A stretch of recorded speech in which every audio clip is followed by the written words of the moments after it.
All right. So on this episode of Empowering Her, I have special guest Chris Richards. Chris, thank you so much for coming on to share your experience with us. Glad to be here.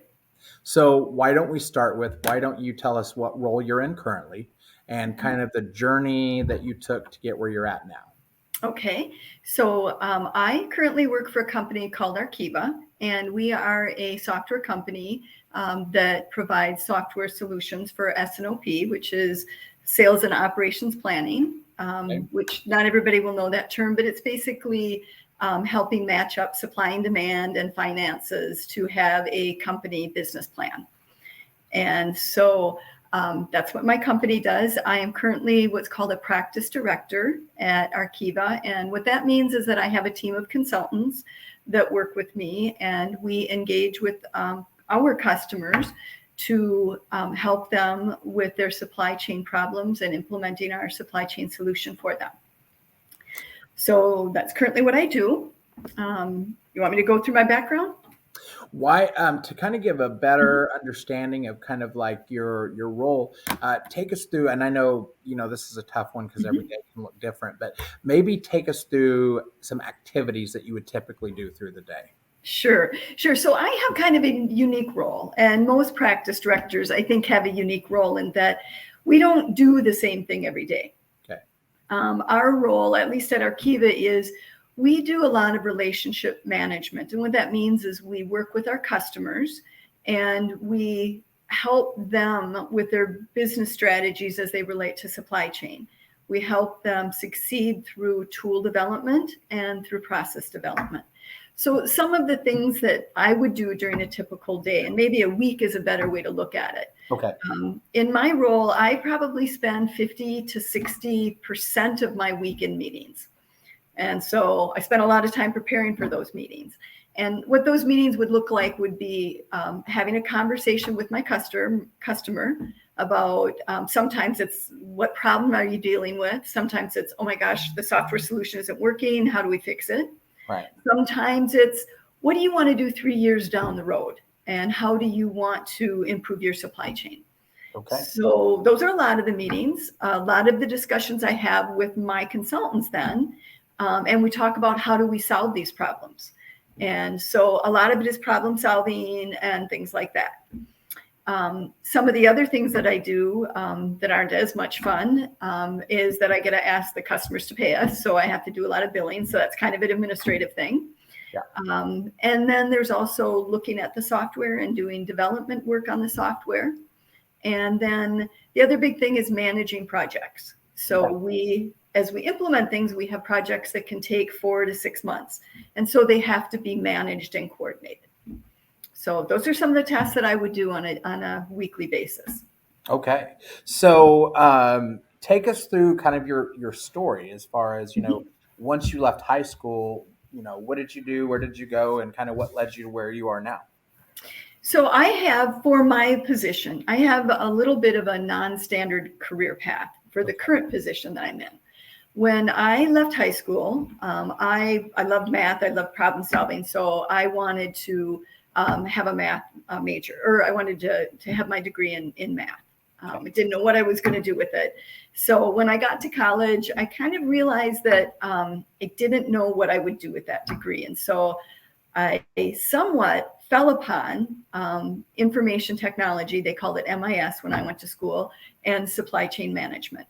So what I did is I coupled those two together for a double major. And then because I had taken so many classes in math, I have a minor in math. Okay. So I had a supply chain, a technical degree, and then a math to support it. So from there, I got a job with a company called Kimberly-Clark, and I spent the majority of my early career there, about 16, 17 years.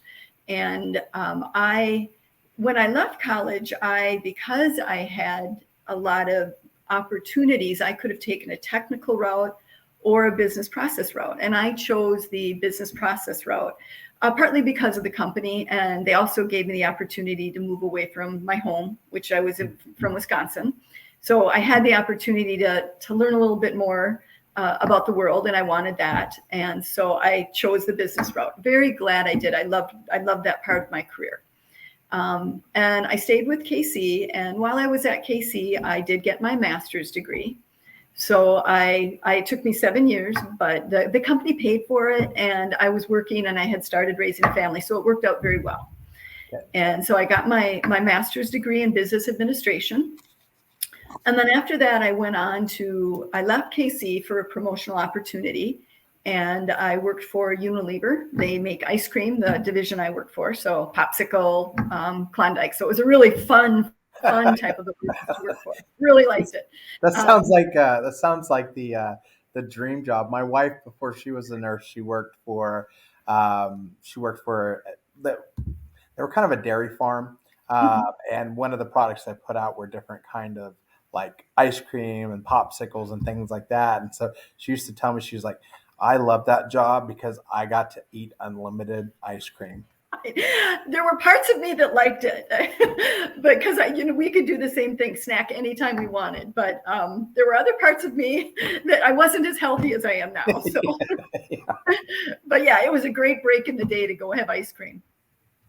So from there, that was when I left. I didn't actually leave there really by choice. This was during all of the downsizing of companies. Mm-hmm. And so they moved out to New York. And by then I had moved back to Wisconsin. And so it was a life choice that I had made to stay in Wisconsin and not go out to New York, because that was a very different lifestyle at that point. Right.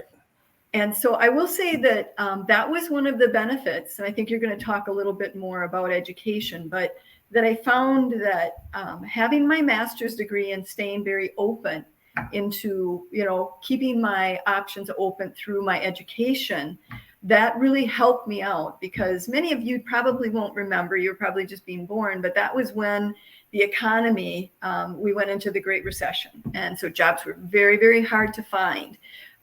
Companies were laying off people and consolidating, but I was very fortunate because of some of the opportunities I was given and I took. I was able to find a job after that. So I did some consulting work and I worked for other companies. But ultimately I landed at a smaller company called Grande Cheese, where I had the opportunity to run a supply chain there. And that was, again, because of my education, my continuing education, and all of the career opportunities. But it's kind of a long story. But then I decided at that point, I had been working over 20 years. And I decided that I wanted to take a change. I wanted a little bit of a career change. And so that's how I ended up with Arkieva. Arkieva, I actually hired Arkieva to implement our software at Grande. And so we had developed a relationship, and the networking made a big difference. And so then I took the career leap over to Arkieva, and I've loved it ever since. So very different role, but very exciting and challenging. And it's really nice to be challenged when when you've worked for 20, 25 years. Yeah. And that's, I think you see a lot of, well, here's what's really interesting that I've noticed is, just being in education, there are a lot of us now. There's a lot that leave within the first 5 years and stuff, but those of us that stay, we tend to stay for a very, very long time. Yes. And as I have gotten more accustomed to being on LinkedIn, and I'm starting to see that, a lot of people change jobs within 2 to 3 years. And so it's it's different to hear how you stayed with one company for so very, very long. Now, as far as like supply chain goes, because that's an area that I'm not very, very familiar with, so I find this very fascinating. If somebody wanted to get into supply chain, what would that entry level look like? And would they need a college degree in order to get into an entry level of supply chain? Yeah, it's interesting because I have led teams for many years, and I look at the type of employees that I hire. What I will say is a college degree gets you in the door.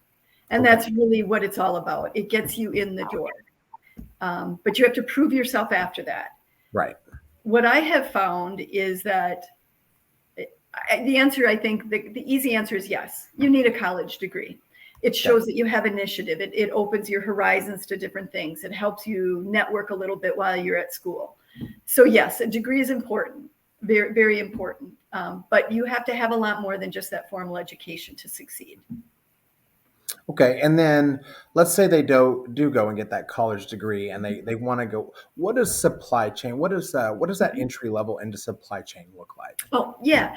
So it really depends upon where you go because supply chain is a very broad topic. It can be transportation, it can be warehousing. I took the route of supply planning, or they call it production planning, materials management. And there's also demand planning, which is where you forecast what a company is going to sell. Okay. So there's a lot of different aspects. And really, when you think of supply chain, for those who aren't familiar with it, it's really anything from getting raw materials to produce a product that you end up selling to people. So Okay. it's anything between there, moving the materials, moving the finished product, storing it. So that's what supply chain is. So when you ask about what does it look like when you have an entry level job, I will tell you that they are, to me, the most fun jobs because you are learning so much. You are usually in the heart of everything, and if you want, you can be given a lot of opportunities from a skill standpoint. Things that you need to have in supply chain: you need to be very analytical, you need to have problem solving, you need to have people skills to be able to get people to solve problems with you, because supply chain is often about responding to what's going on in the world. So right now with COVID, we can't get materials, and so you have to think about, well, if you don't have the materials to run what you need, what are you going to run to keep Mhm. the machines busy? And then another thing people don't think about is, well, so many people have been sick with COVID. We Right. don't have people to run our production lines. So an entry level person is going to do things like, how am I going to, what do we do? What do we run in place of that? How do I get different materials? It's a very tactical job where they're really in the trenches solving problems. Okay. Now, and you said that there is a specific degree for supply chain, correct? Mm-hmm. Okay. Yes. Now, could if somebody there and there are a lot of career changers on LinkedIn. So Mm-hmm. somebody watching this, if they think that supply chain is kind of interesting, but they don't have a degree in supply chain, would the fact Mm-hmm. that they have a degree suffice for getting them in the door? Maybe. I'm thinking about that because I want to be real candid with people. Yeah. And I think, yes, the answer is yes. And what Okay. will get you in the door would be, it would be people that that can help you. That it's that networking and mentoring, having people that will help um, back you and say that this is a credible source, sponsor you type of a Right. thing. So yes, and then networking is so critical. So the answer is yes, because I talked earlier about the type of skills you have to have in addition Yeah. to your education. If you can prove out those skills, yes, you could make that transition. And in today's world, supply chain, it's hard to get supply chain people. Very, See. very hard. So Okay. you demonstrate the skills and the aptitude and the desire. You have some mentors or sponsors. Yes, you can make that leap. Okay. And that was another question I was going to ask is, we always talk about supply and demand of jobs because there are some Mhm. careers that more people want to go than there are opportunities. And so it creates a very, it's hard to get in there. And so kind of that would be like that next question is, Mhm. are there a lot of opportunities in to get into supply chain and also to kind of move up the ladder? The answer to that is definitely yes. Okay. Yes, we cannot get enough good supply chain people out there. So, and they right now can command a very good salary as well. But I would caution against going after salary. That's after so many years, I would caution against that. But yes, the answer is we cannot get enough supply chain people right now. People are able to. You talked about leaving companies. A real problem in supply chain right now is retention. We're having trouble retaining supply chain people because it is so hard to get them. So they're leaving companies for more responsibility. And that's something that people nowadays want when they get out of college. They want responsibility. And so it's out there and you can get it because it's so hard to get people. Well, and it's something else that is very interesting because we thought people are very hungry for success and they want to Mhm. not only do they it's when you move up, yes, sure, you make a higher salary, but that you other opportunities come open. And so it's very interesting to see that it's not uncommon for somebody to, you know, in order to make a much higher salary, they have to leave a company to go to another company rather than staying with the company and getting, you know, that comparable raise. So that I've always thought that was kind of interesting. You know, and I did that too. That is why I left Kimberly-Clark, and I left it for my dream job. So, you know, that was common years ago. So, but one of the things is a little bit of a tangent, but one of the things I would also tell, I interviewed somebody for a position recently, and one of his questions to me is, what would you tell your 20-year-old self? Yeah.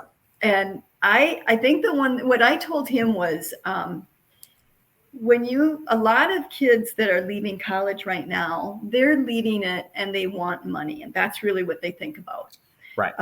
And I'm sorry. Okay. You look at yourself backwards. So hopefully you can get that out of here. But anyway, so you look at yourself and who you are, and to do a value card assessment. Don't just chase money, because you will get yourself into a rut where you will just chase money, and then you forget what's really important to you. It could be family. It could be that you want to be able to travel. So you want to get a job that gives you a global opportunity. It can be a lot of things, but be careful. Know what you want at the time and go after that. Don't just say, I want the money. And then every 5 years, evaluate your value cards and figure out what you want. There's a lot of really good, satisfying jobs out there. And it doesn't just have to be about money. And I'm glad you said that, because I think that's where, you know, a lot of people get hung up on is what is the salary? But we know that there are so many other benefits that can be provided, such as what does the health insurance look like? What does, you know, what does the PTO look like? What does and I've worked for companies before where, you know, they're like, hey, we have unlimited PTO. And you're like, oh, this is going to be great. But you have to get everything authorized. And every time you want, they're like, oh, no, we can't authorize that. We can't authorize that. We can't authorize Right. that. So, and then, of course, you know, there are other options. Do you want to work remote, or are you able to work remote? Me personally, yes. When I hired with Arkieva, and that was one of the reasons that I took the job as well, because I wanted the opportunity to work remote. And this was before COVID. But I will say I miss it. I do miss going into the office. And I think most people that have worked more than 10 years say that they would like the opportunity to have that relationship, because we didn't grow up on the technology. Yeah. But I think that the younger generation doesn't necessarily feel that way.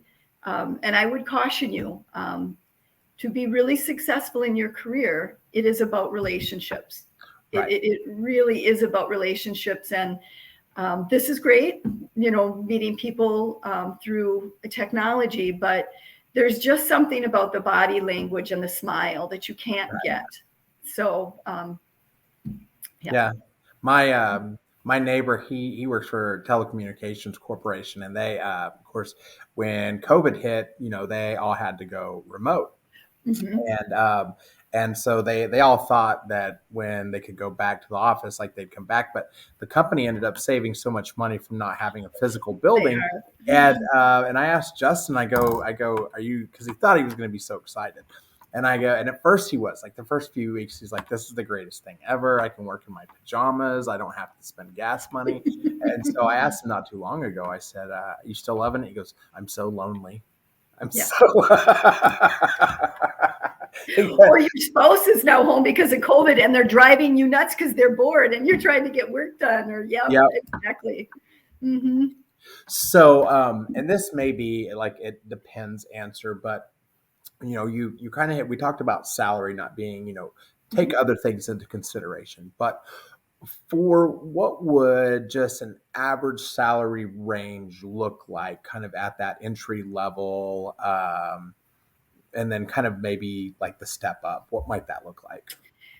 So in supply chain, we would be hiring people in around 55 would be the lowest, probably all the way up to 85, 90. Okay. For salary, or to, you know, in the Technology world, probably a little bit more. Yeah. But I also would again caution that it's not salary, it's full compensation. Right. And I think that's really, really important for people to consider. Retirement is a big thing. Yes. People, although there are studies now that because of the certain interest rates, that you don't need to save for retirement, you want to spend your money now. That's up for people to decide, but they should at least know what is out there for retirement and what they value. Do they want to experience things now? Do they want to save for the future? Do they want that balance? And it's that is another area that I really think schools are lacking. And that's and that's why I started this series, because I know so many of my students, and especially the students at the high school level, when you ask them, what do you want to be when you grow up, they either don't know, or like I had several students that said, well, I guess I'll go to nursing school because I don't know how else to be, making money. And so I tell them, I'm like, listen, nursing is one of those professions that unless you just want to be a nurse, that is a terrible idea, because you will burn out so fast. And so it made me realize, as I have been on LinkedIn, there's so many different professions, from recruiting to marketing to, supply chain to UX design, and just, software engineering. There's so much that they don't see. And I thought, man, here's an opportunity to really make that impact. And so far, the girls that have watched it, and the boys too, because I was interviewing a recruiter the other day that specifically recruits for Microsoft in like video game design, and they were like, I want to work in video games, and so they thought that was the coolest thing ever. But that financial literacy is another huge thing, because I know as I'm getting close to retirement, I am now really scrambling to look at ways to better set myself up for retirement. And I wish that either, as in high school, there would have been, a financial literacy class. So it's interesting that you mentioned that, because that's another aspect that I'd really kind of like to take this series, is that really getting that financial literacy. I told my students before they went on Christmas break, I was like, now be sure and ask your parents, tell them that you want a cash value life insurance policy. And they were like, no, I want some new shoes. So. I know, but that's kind of the generation too, because they've just grown up different than, and I also think, kind of twisting that, is we as employers have to figure out what it is that generation wants, so that we can hire them and make them happy. Because what I wanted is very different than what somebody younger wants. And that's what you mentioned as well. Right. When I was hired, I wanted stability. I expected that I would work for my company for the rest of my career. Yeah. And I was committed to that company, and I wouldn't say a bad word about it. But it's different, because now people want opportunities. They want to move. And that's okay. It's just different. Yeah, absolutely.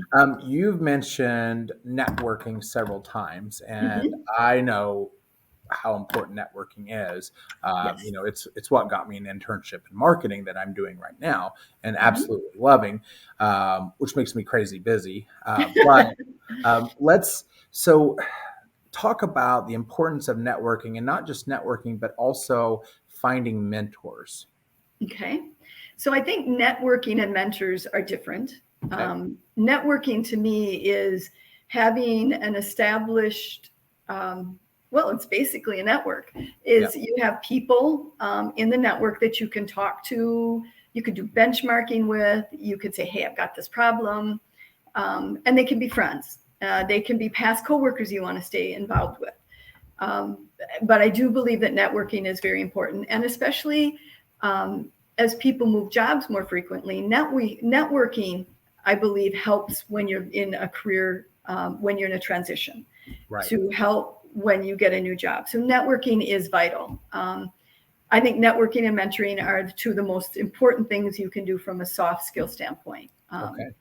So networking, again, I think I kind of talked about that. Mentoring is something that I see as very intentional. It should be very intentional. And mentoring to me is helping is finding somebody that will help you grow in your career, Okay. and that will take you under their wing and guide you. It's much more of a up and down relationship rather than a peer equal. I believe that. Now, there's a lot of different kinds of mentors.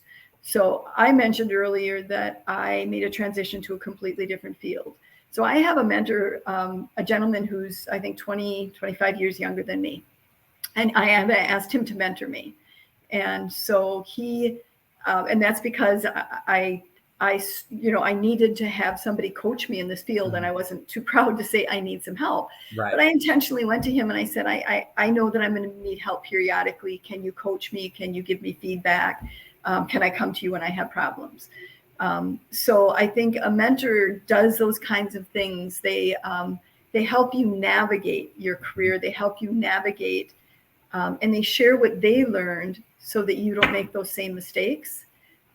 They also can help you with questions. And so that's what I see as a mentor. Okay, beautiful. All right, so here is what I call it the hot seat question. It's our last question of the day, and you kind of alluded to it earlier, but I like to branch out a little bit more. And so your answer doesn't have to be related to career. It doesn't have to be related to education. It can be anything at all. So knowing what you know now, what is one piece of advice you would give to your middle school, high school self? Yeah, I did allude to it earlier. And you're young. You're middle school, high school. You have the world ahead of you. Yeah. And remember that you have the world ahead of you. You have opportunities, and your opportunities do not start at your first job. Right. But I guess I would have two things I would say. One is know what you at that time want, and be true to that, and go after that. Some people believe in the environment and they want to work in the environment. Right. That was very important to me, to find a company that valued that at a certain point in my career. When I moved to Arkieva, what was important to me was to find that work-family balance. Because I had been traveling a lot, I was working 60, 70 hours a week, and I wanted a different change. So know your values and go after them. Know your values are going to change. You are not going to believe in the same thing when you're 13 that you are when you're 20 or 30. So reassess that.